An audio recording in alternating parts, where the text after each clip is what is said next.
Okay. I came to the world of education from the world of technology.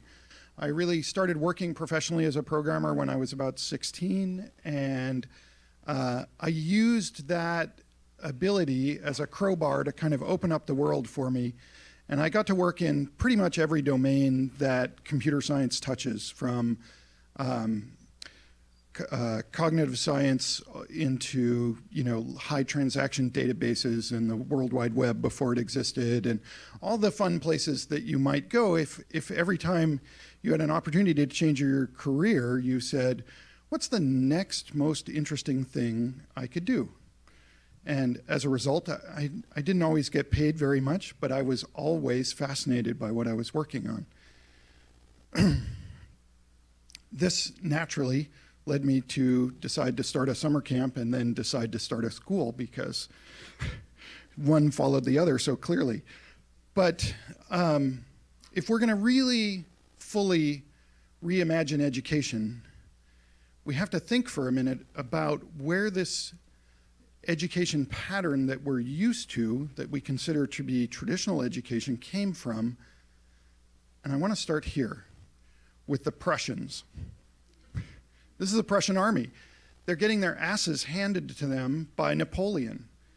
And as the Prussian generals kind of scurried back to Prussia, they, when they looked out at what their failures were, they decided that the root cause, the real reason they were failing, was not their strategy, not their tactics, but the fact that they were working with soldiers who were basically untrained, somewhat enthusiastic farmers with guns.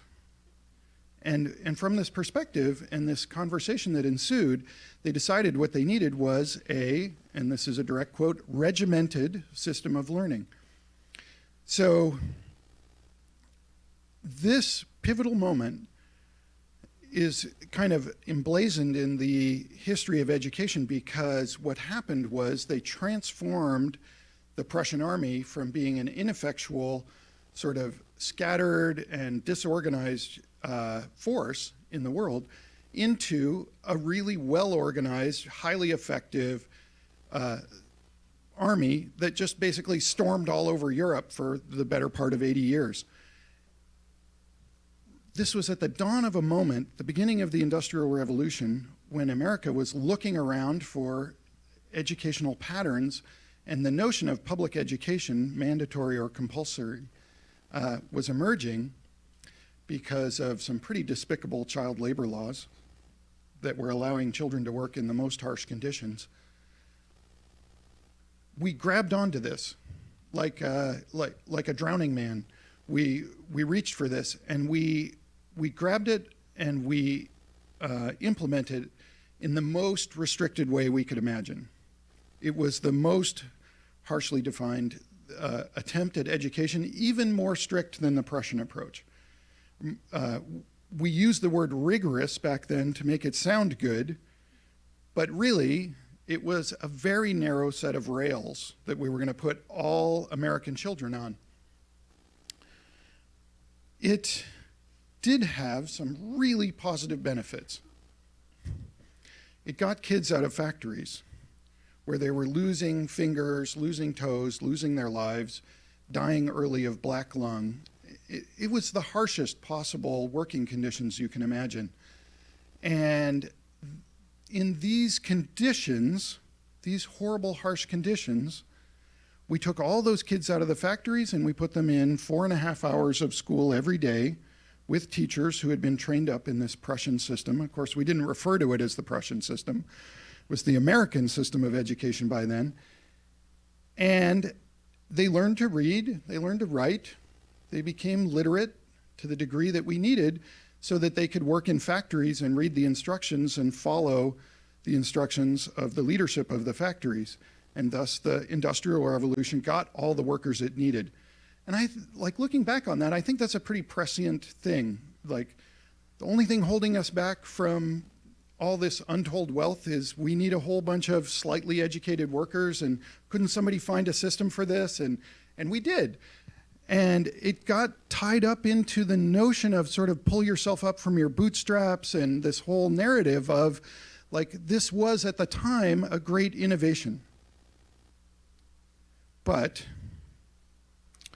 2 years into mandatory public education, somewhere around Boston, a researcher went and interviewed 500 students who had been pulled from factories. That was specifically the group they were looking for. So these 500 students had been pulled out of mines and metal shops and sewing. Sewing seemed to consume children. They were constantly getting chewed up by the machines because they had little tiny bodies and they could reach in and get things before they ruined a bolt of cloth. And of those 500 students, fully 412 of them said they wished they were back in the factory. So they were being given food and education, a warm place, and a teacher who cared about them a little bit, and they would rather be in the factory. And I think it's because in the factory, they had a sense of agency and purpose, and that made work more meaningful to them. They're actually intrinsically motivated to work in the factory, and they got something that represented the value of their contribution, which was a tiny, tiny amount of money, except for those kids who were in essentially indentured servitude, and even they were not that the 88 students who said they liked school was not all the indentured servitude population. So some kids were working for essentially free and still would rather be there. So fast forward a little bit, not very far, because this man came on the scenes. This is Elwood P. Cubberley, which I think is just a great dastardly name for a villain. And Elwood is the father of the modern textbook. He was born into public education, felt a great sense of debt and gratitude to it, was friends with all the big industrialists, and he took this upon himself to sort of define what a modern textbook would look like. And it had word problems in it. That was kind of a technological breakthrough. These, like, instead of just formulas, it had word problems. And it seems like a good thing if you're trying to disseminate knowledge across a largely uneducated continent like ours. And he said some things. Only a system of state-controlled schools can be free to teach whatever the welfare of the state may demand. And it sounds kind of noble. It's like hard to argue with until you read the following paragraph, and it is the business of the school to build its pupils to the specifications laid down. And really, when we dig into this, what we find is his not so subtle attempt to create two classes of students, those who would lead and those who would work in the factories. And the textbooks were designed to separate those classes of kids pretty early on. So the industrialists loved this. It sort of gave them a way and a system they could fund, and they could vote for public education and keep it moving westward through the United States, constantly fueling the expansion of the industrialization of the continent. And it's not entirely terrible. I mean, it's better than what we had before to a certain degree, but because it had this political agenda behind the scenes, it's fundamentally and seriously flawed. Tainted.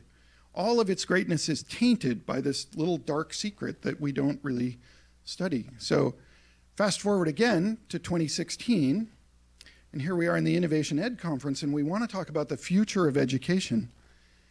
And one of the great motivators for this, and why I was so excited when Lisa reached out to me, is in the past 120, 30 years, really a lot hasn't changed in most of the classrooms, right? From the earliest classrooms to the most modern classrooms. And yes, I did look for the least exciting looking classroom picture I could find. So I wanted to create a contrast later, but honesty and transparency, It's important when you're trying to set an agenda. And the fundamental principles and the ideals that Elwood encoded into textbooks in his not so subtle way are all still sort of evidenced here. We put children on a set of rails, and we expect them to learn a certain number of things before they graduate high school, and we tell them whether they're doing it right or not. And the terrible thing is we control not just the curriculum, the content, but we also control the measurement system, and then we use that to decide which schools they get to go into. And the closer you look at it, the more time you run out of. So the problem is illustrated in this small graph of the local maxima, which says that if we're going to optimize for grades, every direction we move is going to take us downhill. So we need something to move us over onto a new slope and a new direction, a place that we can achieve. And to do this, we have to look at our assumptions. We have to look at these assumptions because it's been so long that we forgot what it looked like before or what it could even look like. Take you through 3 of them really quickly. Curriculum, right? This whole notion of curriculum, we can't talk about it without thinking about textbooks. And as soon as we do that, we pick up the same taint. The knowledge domains where we live now are not ivory towers like they once were. Everything that's interesting is happening in between the domains. UC Santa Cruz, one of the places where computational biology came from, it was maybe took 8 years to just develop the term computational biology because the computer scientists were like, biology is all wet and goopy and don't bring that into my lab. And the biologists were saying, computers are cold and heartless and they have nothing to do with life and don't bring those into my lab. There was a lot of ingrained, not my problem thinking that prevented that from emerging when it should have. The notion of a teacher. The notion of a teacher is embedded in it, this vision, and we can't help it. It's not our fault. We put the teacher at the front of the classroom and they talk to a class, right? I mean, this is just the way we think about it. Even when we create classrooms where it's more egalitarian and the teacher is down there with the people and they're talking to them, there's still this notion of the unified singular teacher. And it's not valid. It's not valid. Learning is happening more effectively at a higher rate of uptake and a longer duration of retention. That's the thing that I think we forget sometimes when we use grades to measure, is the grades themselves are showing us that everything you studied for the test you forget by Monday. Monday, that's not even, you don't even get access to that information anymore. Give the same test you gave on Friday on Monday, and the kids in college think it's a new test. They don't even remember answering or struggling to answer those questions that came up. Here's another, what we should look at now as a strange concept. Graduation. Encoded in this is the notion that you are done learning and you're ready to go out into life. Nice. It just doesn't make sense. It's an artifact of an older world where we used to go away to college and do something that we didn't do locally with the connections we had. We aren't even going to a place where people do that thing. We're going to an isolated island where people talk about doing that thing. It's weird when you start to look at it from that perspective. So the problem is, it's going to look strange. The things that we start to create are going to be challenging to everybody around them. Don't let this stop you, right? The power to continue comes from the kids who are there being fully engaged. And it's not a surprise that your grammar school can start to look like grad students sitting around working in a cafe. This is actually kind of a normal way to learn and work and be. We're going to get rid of classrooms. We're going to get rid of curriculum. we're going to get rid of graduation and we're going to get rid of teachers. It's not that we're not going to have adult people in the place creating meaningful learning experiences. It's just that that singular identity is maybe not valid anymore. So I say, let us be brave. This is the challenge we have. The things that we're going to do, everybody's going to look at and go, that's not education. They're just fooling around over there. That looks like they're having too much fun. These are all invalid. Thank you very much.